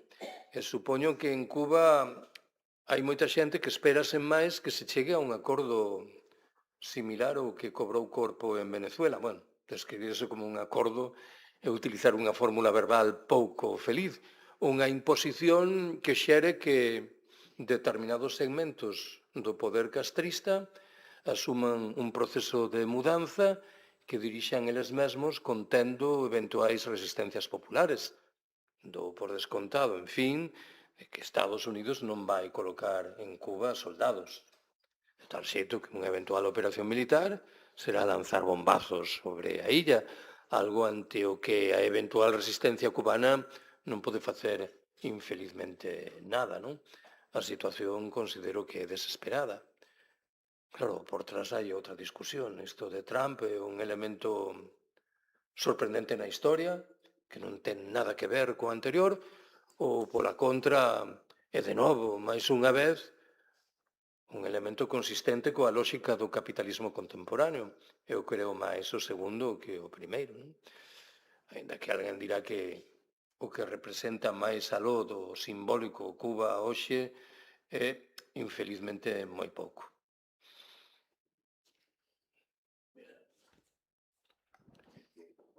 Sinto ter que volver a intervir, pero que se leu o tema cubano, que, en fin, é un tema que a min personalmente me interesa moito. Eu coñecín ese país, estuve ali moitas veces por diversas circunstancias, xeralmente de tipo laboral. E, bueno, pois, eu fui un de tantos que cheguei a ese país con uns ideais, evidentemente, en fin, a defensa contra unha serie de inxerencias, etc. Non é un pequeno, vou referirme a unha anécdota moi recente que me aconteceu, porque eu teño, pois, unha inquedanza politolóxica, son un humilde politólogo, e de cando vez, pois, fago pequenas prospeccións, en fin, de tipo intuitivo, non? E nunha delas, un día, tuve unha oportunidade de toparme casualmente con un grupo de cubanos, nunha circunstancia moi concreta. Eran homes, os catro, xa de unha edad media, 40 e tantos, 50 anos. E xurdeu o tema da conversación sobre o futuro de Cuba, non? Estou falando de hai un ano. Entón, na conversa, pois, levado un pouco da miña franqueza, a veces un tanto irrespetuosa, pois dixenlle que eu, na miña opinión, tristemente, consideraba que, por desgracia para o país, que eu admiro por diversos motivos, como xa dixen, pois era volver á esfera americana, tristemente. E a resposta que máis me sorprendeu foi a dos catro, que foi unánime, e foi a seguinte: eso es lo que queremos, dixeron así. Prodúxome unha enorme pena, obviamente, pero ao mesmo tempo pois me deixou pensando. Simplemente quería reflectirlo, non? Unha eventualidade moi triste, pero ao parecer posible. Esa anécdota que contas lembrame que a única vez que eu estive en Venezuela foi hai 20 anos ou máis convidado na Feira do Libro de Caracas. E algúns amigos da oposición de esquerdas a Chávez me avisaran de que me ian capturar damando un permanente exercicio de propaganda do regime. E eu estaba aborrecido en Caracas porque ninguén me prestaba a máis mínima atención, nin propaganda, ni nada. O socialismo caribeño en unha expresión contradictoria, non? Esta vontade de desenvolver un proxecto de control exhaustivo. E había, ao mesmo tempo, unha xuntanza de libreiros hispanoamericanos. E estaba un colega desta librería de Madrid que se chama Traficantes de Sueños e explicoume que o último día que estábamos en Caracas organizaban unha excursión a unha especie de obradoiro nas aforas da cidade, que si quería ir con eles, e eu estaba tan aborrecido que dixen, por suposto, eu con tal de sair de aquí, vou onde me leven. Era un escaparate, unha vitrina digna, cunha escola, un dispensario médico, un taller de reparación de calzado, outro de roupa, e cando ia subir o autobús achegouse unha cativa pequena, 8 anos, con uniforme escolar. E díxome, tú eres gringo? Dice, no, no soy gringo, ¿por qué me lo preguntas? Dice, porque tienes la piel muy blanquita. Bueno, comenzamos a falar e cando vou subir ao autobús pregúntalle, tú, Ana, que queres ser de maior? E que pensades que me respondeu? Gringa, dixo, quero ser gringa. E dixen, como te vexa o teu responsável da túa unidade de pioneiros da Revolución Bolivariana, vas levar ben. A ver, Cuba, entendo eu, e a versión dun libertario, sigue sendo unha recoñecível revolución nacionalista dun país do terceiro mundo. Mas como modelo económico e social, infelizmente, foi esmorecendo. Si na alguna altura o foi, a axuda soviética en principios da década de 1960 probablemente foi inevitável, mas claro, os tributos derivados desa axuda foron inxentes e impediron que agromase un modelo xenuíno, autóctone, capaz de responder ás necesidades obxectivas. Probablemente sabes que durante moitos anos Cuba foi, non sei se o sigue sendo, o país do planeta con a menor pegada ecolóxica. O país do planeta que castiga menos o medio natural. Claro, aquí hai unha pregunta. Isto foi o produto de decisións tramadas das autoridades cubanas ou foi unha consecuencia do embargo norteamericano? Supoño que haberá unha mestura dos dous elementos, mas cando un ten que falar de decisións das autoridades, está a deseñar un modelo que non é o meu. Moitas veces discutín con persoas que acreditan en China como alternativa. E faime gracia un argumento central que utilizan é que conseguiran sacar aos chineses da fome. Digo, conseguiron? E este é un modelo socialista. Hai unha minoría que saca aos demais da fome. Isto é o que vostede entende por socialismo. Non é o que entendo eu. Entendo que sería un pobo inteiro que de maneira tramada, premeditada e libre decide asumir esta medida ou esta outra. Pero cando xa temos que aceitar determinadas regras de xogo que carretan a aceitación paralela de xerarquías, de grupos humanos separados, de élites con intereses diferenciados, as cousas empezan a romperse na nosa cabeza.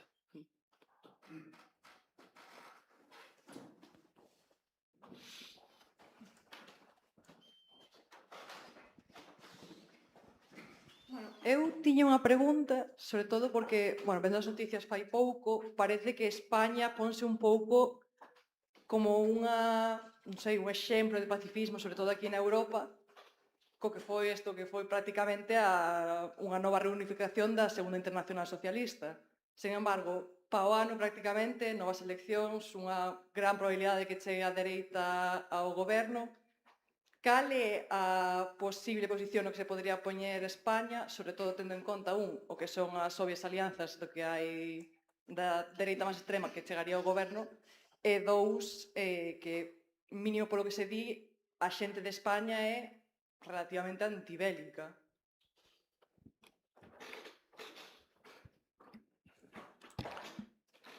Hai anos, cando El Mundo Today disfrutaba de prestixio, agora xa non disfruta porque, claro, os nosos responsáveis políticos son tan demenciais que El Mundo Today non ten nada que facer.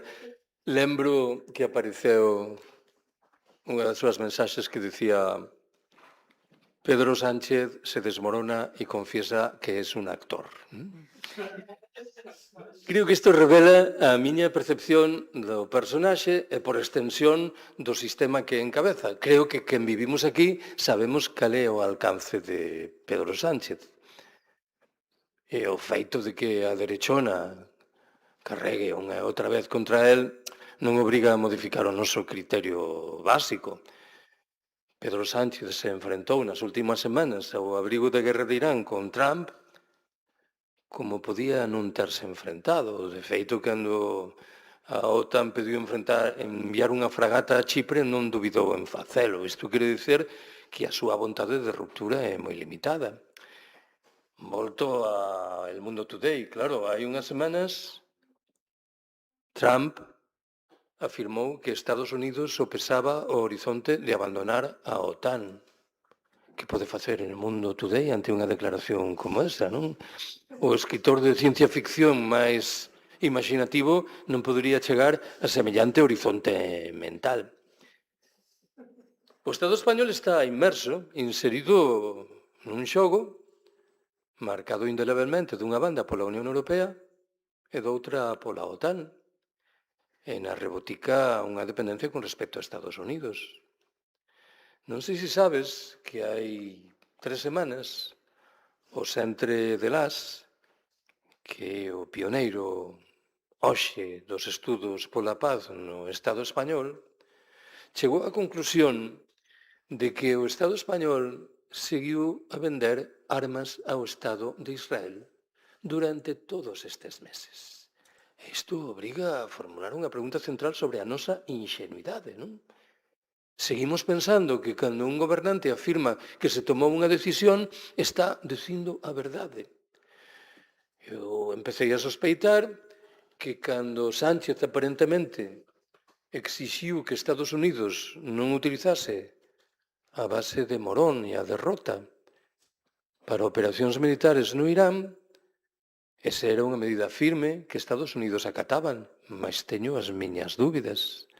Non escoitei en momento ningún que Sánchez anunciase o propósito de pechar as bases militares norteamericanas en España. A Sánchez venlle ben ese xogo dentro da Unión Europea de demostrar que España é o país máis situado á esquerda. Claro, isto ten pouco que ver con decisións obxectivas que ratificasen ese horizonte no sentido, por exemplo, de reducir o gasto militar, de anunciar que España sigue defendendo o dereito de autodeterminación dos saharauis, ou de asumir unha operación de ruptura seria cunha Unión Europea que sigue un camiño diferente, sen que aquí se anuncie ninguna medida obxectiva encaminhada a romper con esa deriva da Unión Europea, non? En realidade, o que me preguntas, o que me lembra é a discusión relativa á célebre Axenda 2030, de novo criticada agremente pola nosa direita. Eu non consigo limitar as miñas críticas da Axenda 2030, que creo que é un documento que revela ben as miserias da política oficial. É un documento, ben sabedes, artellado ao abeiro do sistema de Nacións Unidas. Lémbrame que hai 25 anos Nacións Unidas mostraba unha teima singular encamiñada a acabar coa fame no mundo, sen tocar un ápice os programas de axustamento do Fondo Monetario Internacional. Isto era rizar o rizo, claro. Tú dis que queres acabar coa fame, mas ao tempo defendes a manutención dunha ferramenta fundamental que explica por que hai fame no mundo. Eu son un decrecentista, pois a Axenda 2030 nunca utiliza o termo decrecemento. Sigue defendendo o desenvolvemento sustentável que ninguén sabe xa o que significa. Non significa nada, non? E claro, se é a dereita ou a extrema dereita a que debe guiar as nosas opcións de avaliación de realidades, vamos mal. Mas isto é o que eu entendo que acontece ao abrigo do que vou chamar a razón progresista que nos invade por todas partes e que se caracteriza en esencia pola decisión de manter o sistema no que estamos inseridos e do que indirectamente non nos esquezamos nos beneficiamos. Non deixamos de ser un país relativamente rico do norte desenvolvido. A nosa riqueza, en boa medida, ten que ver co expolio dos recursos humanos e materiais dos países pobres. Pero, claro, nesto participa o conxunto da población española, non nos enganemos, non?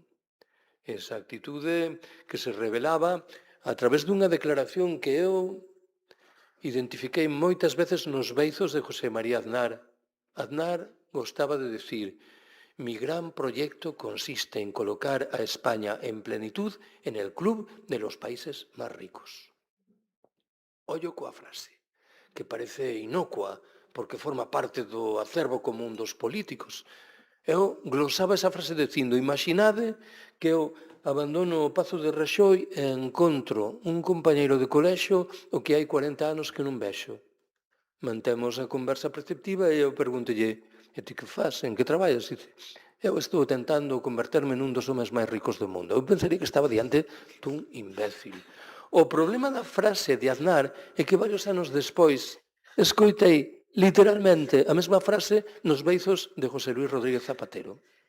Isto significa que o proxecto correspondente non é un proxecto etéreo dun dirixente marcado pola direita máis noxenta, é un proxecto que forma parte dunha perspectiva social de un Estado que quere ratificar a súa condición de privilexio, que esconde, naturalmente, que dentro dese propio Estado hai uns máis privilexiados e outros menos. Sabes, por certo,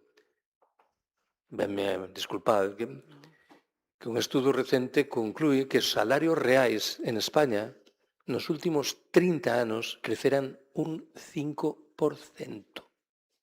Ollo con isto, Estamos nunha etapa de evolución económica, mas calquera persoa que ten un salario, eu teño unha pensión, sabemos que a nosa pensión cada vez dá para menos. E, sen embargo, seguimos calados ante este escenario, cando os beneficios empresariais non deixan de crecer na era de Pedro Sánchez, que non creo que realmente os nosos empresarios podan queixarse moito.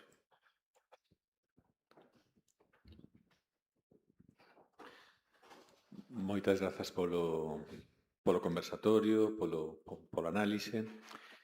Quería preguntarte, nun momento final da túa intervención falabas de que era previsible que continuara esta aceleración de situacións de conflicto, de guerras abertas, e estaba pensando nesta idea de aceleración e en que papel lle outorgas a tecnoloxía e o papel das tecnolóxicas en todo este proceso que estamos a vivir. Tamén en termos desta idea de colapso que ti manexas. Gracias. Vaya por diante que eu non son un experto na materia. Supoño que as persoas que me coñecen pensan que son un tecnofóbico. Non o son exactamente, mas é certo que procuro manter certa prudencia no que atinxe as capacidades liberadoras e emancipadoras das tecnoloxías. A ver, proposta primeira. É un pensador desmesurado. Mas por momentos teño a impresión de que só os pensadores desmesurados son realmente interesantes. Falo de John Searson, o principal teórico do que se adoita chamar o anarcoprimitivismo. Searson afirma categóricamente que todas as tecnoloxías creadas polo capitalismo levan por detrás a pegada da división do traballo, da xerarquía e da explotación. É un argumento serio, que merece ser escoitado seriamente. Eu non vou necesariamente tan lonxe, mas procuro chamar a atención sobre a conveniencia de manter certa prudencia distante no que atinxe a dimensión libertadora de moitas tecnoloxías. Segundo elemento interesante, moitas veces contei que a pregunta máis delicada que me fixeran na miña vida foi hai 10 anos en Vigo. Tomou a palabra un home de certa idade que pareceu interpretar que eu era un tecnofóbico. E explicou que estaba aí vivo porque unhas semanas antes fora sometido a unha operación cirúrxica vencellada coa presenza de altísimas e innovadoras tecnoloxías e perguntoume expresamente se eu estaba en contra desas tecnoloxías. Imaginade a pregunta, non? Que eu lle tivera respondido tarte morto, a min que me importa? Dice, claro, non lle dixen eso. Eu son unha persoa correcta e educada e dixenlle non estou en contra desas tecnoloxías sempre que satisfagan 3 requisitos. Para dicer a verdade, daquela chegaronme á cabeza 2 requisitos, o terceiro chegou máis tarde. O primeiro é sobre a condición social desas tecnoloxías.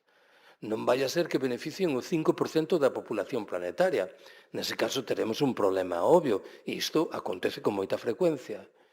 O segundo é sobre a natureza ecolóxico-enerxética desas tecnoloxías. Non vai a ser, neste caso, que o disfrute contemporáneo das mesmas trabe o acceso dos integrantes das xeracións vindeiras.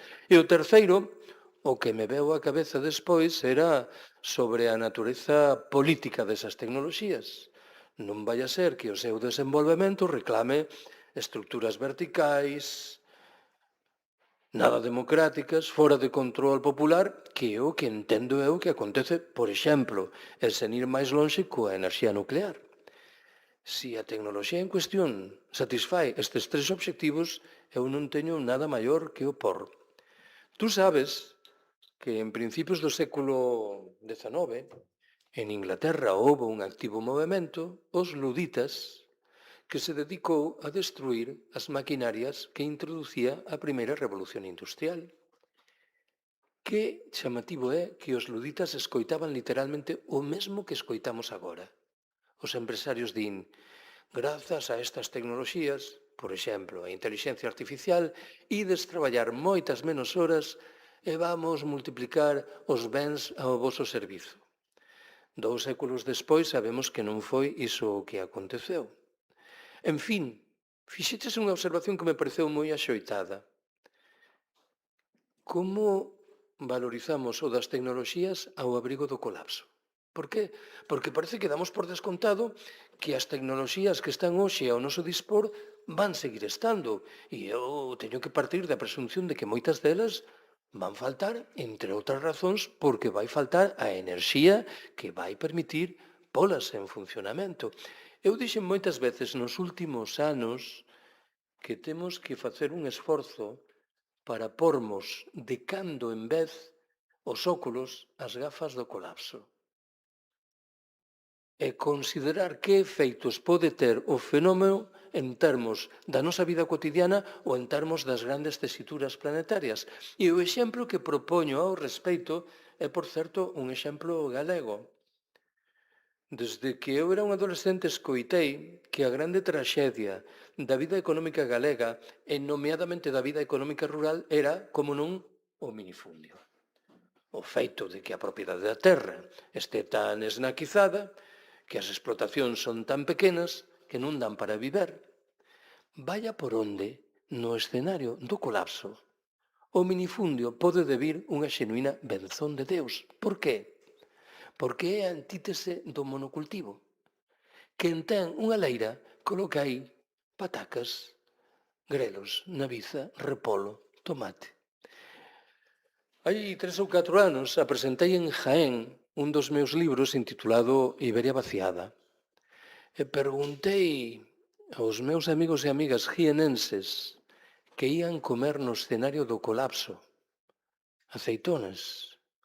Ollo que o debate non é para dentro de 30 ou 50 anos, é un debate que ten que estar en riba da mesa.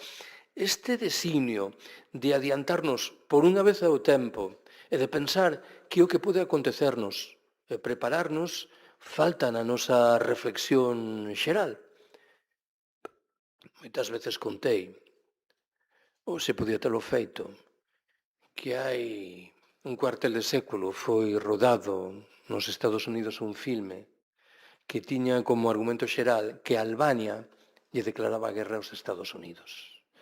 Nunha tertulia de intelectuais en Franza, na que había un albanés, procederan a discutir se ese filme se podía proxectar en Albania ou fería sentimentos nacionais profundos. Uns defendían a primeira tese, outros a segunda. O certo é que o albanés ficaba caladiño, até que en determinada altura o ton da conversa foi descendo e escoitouse a súa voz. Dixo, en Albania non hai cinemas. Esta discusión tan interesante sobre se o filme pode proxectarse ou non no meu país pende dun elemento material, a presenza de cinemas que, para ben ou para mal, non opera sobre o terreo.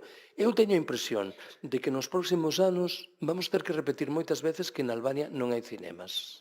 Cando alguén, por exemplo, dea por descontado que inexorablemente aparecerán tecnoloxías que nos permitirán resolver problemas que hoxe parecen inabordáveis, sen explicar ao mesmo tempo e, por exemplo, de onde vai sair a enerxía que vai permitir por en funcionamento esas tecnoloxías.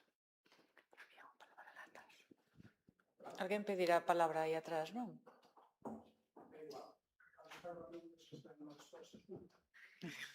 En todo caso, En todo caso, non me disgustaría escoitar ao profesor.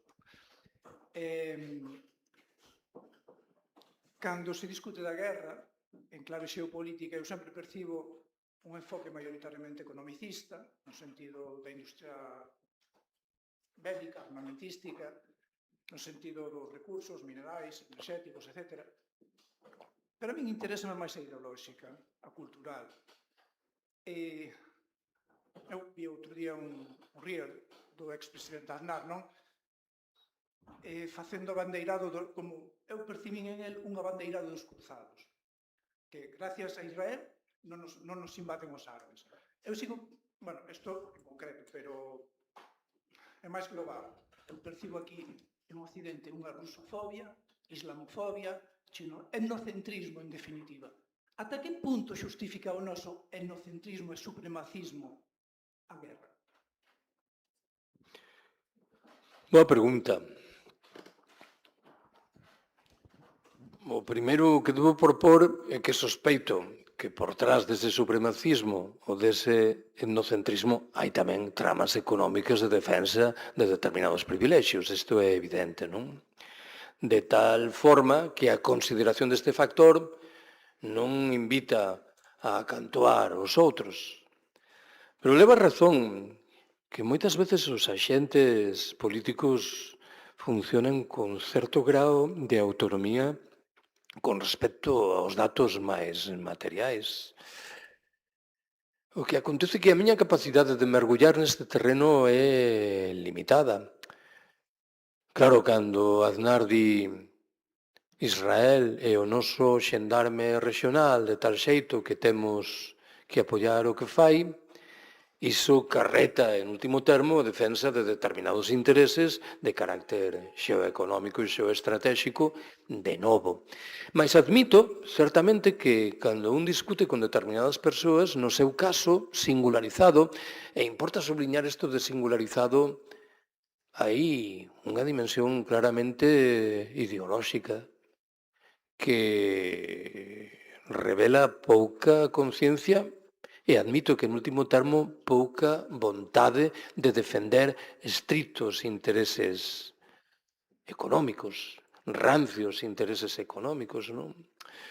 Sabedes que nestes días está no México a presidenta madrileña Isabel Díaz Ayuso, facendo louvanzas de Hernán Cortés e de Isabel la Católica.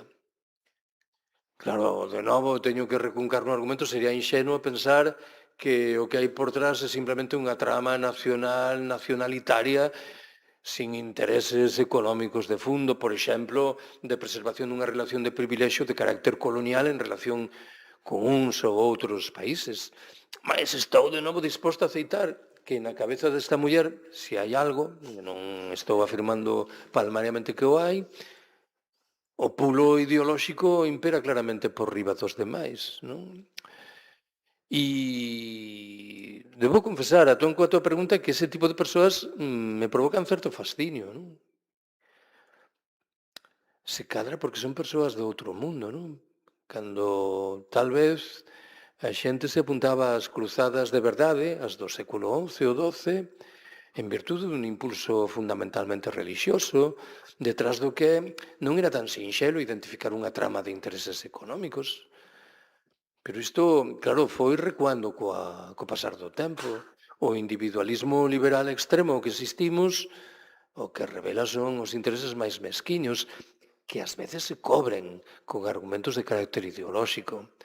Eu, de todos os xeitos, non sei se lle decía antes a Celia, que procuro fuxir das descualificacións da presidenta madrileña, que son demasiado fácils.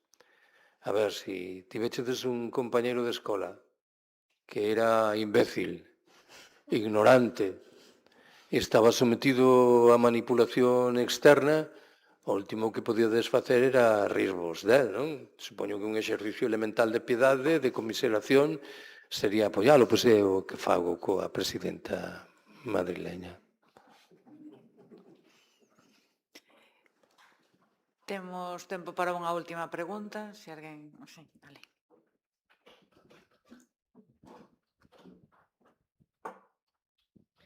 Bueno, unha cousa moi breve. Ti empezaches a charla dicindo que, en general, a opción á guerra non deixa de ser distinto ao que había fai 20, 30, 40 anos, non? Que no sustantivo non cambiou. Sin embargo, eu si percibo que hai cambios. A mellor son moi coyunturales, a mellor efectivamente o de fondo non cambiou, pero si hai algúns cambios que son moi preocupantes. Eu vou a citar dous. Un, o feito de que se afirme barbaridades e despois se executen e non pasa absolutamente nada. Ese é un cambio. É dicir, cando Trump afirma que está disposto a cargarse a unha civilización en 24 horas, eso rompe o discurso demagóxico, encubridor da realidade a que estábamos habituados, non? E despois é outra cousa, non? Que eu creo que cambiou tamén. E é que a guerra ahora se ve, non se escoita, se ve. E iso antes non existía.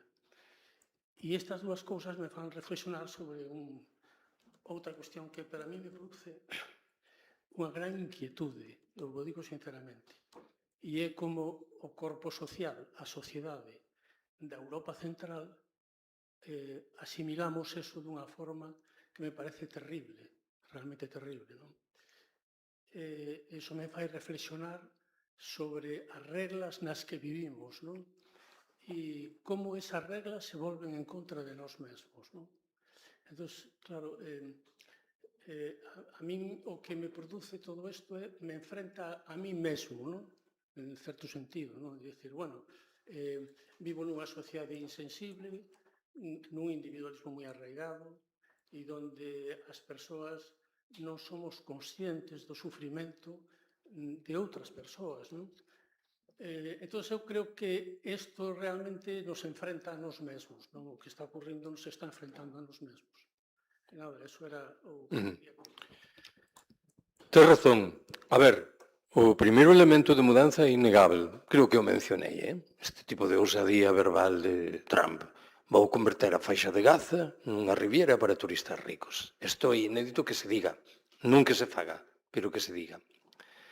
O segundo elemento que mencionaches xérame máis dúbidas, porque non está claro cal é o momento a partir do que a guerra está presente e vémola.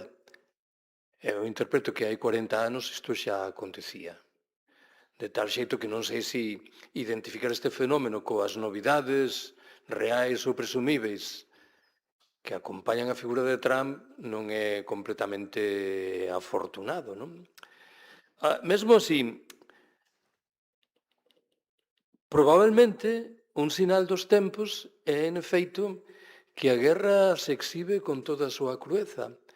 Cando te escoitaba, o que me veu á cabeza foi que na Segunda Guerra da Chechenia, a guerra que dirixiu Putin, o elemento de mudanza principal con respecto á primeira non foi a dinámica estrictamente militar, senón o feito de que na segunda non había xornalistas que pudesen realizar o seu traballo. O exército ruso interviña en Chechenia sin ningún tipo de control externo, sin ningún tipo de limitación. E en trocas, na primeira, con Yeltsin, nos primeiros anos da década de 1990, había certa información que convidaba aos rusos a avaliar críticamente o que o seu Estado e as súas forzas armadas estaban a facer. De tal xeito que non sei se esa operación de censura argallada por Putin non remite a códigos vellos, antergos, que acarretan que non hai unha aceptación plena dunha sociedade arcaica como a rusa das regras de xogo que impón Estados Unidos exhibindo, en efeito, os seus triunfos militares. Aínda que, claro, alguén replicará inmediatamente que Estados Unidos exhibe os seus triunfos militares, mas cando non son triunfos militares, opera como calquera outra censurando a información. Non sei, en fin, se non é de recibo aquí mencionar unha discusión eterna que asume a forma dunha pregunta. A min pregúntame moitas veces, Carlos, crees que vamos chegar a unha terceira guerra mundial? Ollo co conceito de guerra mundial, porque é un conceito moi neboento. para un habitante da faixa de Gaza, de Cachemira ou do Kurdistán, estamos desde hai moito tempo na Terceira Guerra Mundial. En realidade que non saímos da Segunda, non? De tal xeito que este tamén é un conceito que exhibe certa dimensión etnocéntrica. Aquí podemos decir que seguimos indo todos os días a tomar un café, que sí, que os nosos salarios apenas suben, pero o noso escenario é levián. Mais boa parte dos habitantes do planeta ven estas cousas de maneira diferente. Claro, hai, en fin, unha última pregunta. Esta ousadía da política norteamericana, que efeitos está chamado a ter sobre a opinión pública non nun país como o noso, amordazado, sino nas opinións públicas das vítimas da política norteamericana? Cantas décadas van ser precisas, é pregunta imaginaria, para restaurar unha convivencia razoablemente levadeira na faixa de Gaza? Será posíbel facer iso? Ou a lóxica resposta de odio sen limites da población palestina vai ficar até o exterminio final? Bueno, creo que a pregunta en sí mesma é absurda, pero eu lembro que me fixen esa pregunta en relación co espacio yugoslavo, cando traballaba con el. A última vez que estive en algún lugar dese espazo foi hai 3 ou 4 anos. E de novo, aparentemente, as tensións non son as que eran hai 30 anos, mas de maneira subterránea as cousas siguen aí a flor de pel e as discusións descualificadoras do outro non desaparecen nos propios debates públicos, a pesar de que hai certo exercicio de censura internacional e, de novo, unha trama de intereses encamiñada a facilitar o acceso deses estados á Unión Europea. Teremos que esperar un pouco de tempo para avaliar si as mudanzas que tú mencionas adquiren un peso plenamente consistente. Pois, de momento, temos que rematar aquí, porque os problemas son infinitos, pero os tempos son limitados, tamén polo que ten que ver co persoal que traballa nesta casa no Consello, que hoxe lle agradecemos a Teresa e a José, aquí presentes, e, por suposto, a ti, Carlos, grazas por compartir con nós o teu tempo, a tua vida, o teu coñecemento. Foi un placer escoitarte. Non me queda claro se és optimista ou pesimista, pero, sen dúbida, das moito que pensar e a nós non pensarmos, pois vennos moi ben. Grazas a vos por acompañarnos, porque sen vos nada do que facemos e programamos aquí, por moi interesante que nos poda parecer, ten sentido ningún, e tamén a xente que nos ve a través das súas pantallas. Das moitas cousas boas que ten esta institución, o Consello da Cultura Galega, unha delas é o mimo co que garda tanta historia, cultura, lingua e moitos legados individuais e colectivos, e tamén polo que escoitamos e pensamos e reflexionamos hoxe aquí, que aparte de verlo en directo, despois queda grabado e se poderá, terá un percorrido futuro. E desde ese punto de vista tamén vos animo a que, se vos gustou a intervención de Carlos, como creo que podemos sentir, pois que vayades por aí, que fagades ese labor evanxélico de espallar esas preguntas, máis que respostas, pero esas reflexións tan interesantes. Como dicía no inicio, con este pensarmos de hoxe, iniciamos xa as vacacións estivais, aínda que quedan moitas cousas que se programan no Consello, pero no pensarmos volvemos en setembro, e en setembro imos falar de intelixencia artificial, pero con enfoque crítico. Entón, por favor, prestade atención á información que emana desde o Consello, porque se programan cousas moi interesantes, non só desde a nosa sección de pensamento, que leva ese nome tan pomposo, pero nas outras tamén se pensa moito, e seguide as actividades, porque eu creo que é un privilexio que, como hoxe se evidencia, podamos dispoñer do tempo dunha persoa como Carlos durante 2 horas para que nos encha a cabeza con cousas que nos van, sen dúbida, a axudar a discutir cos cuñados nas cañas e esas cousas que ao final son as que xustifican o noso día a día. Así que nada, moitísimas grazas e vémonos noutra. Se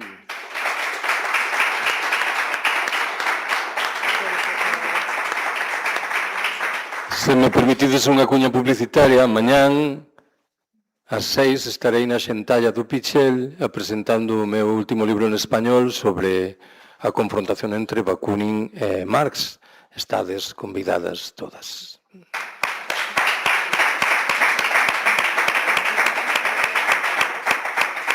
Moitas gracias.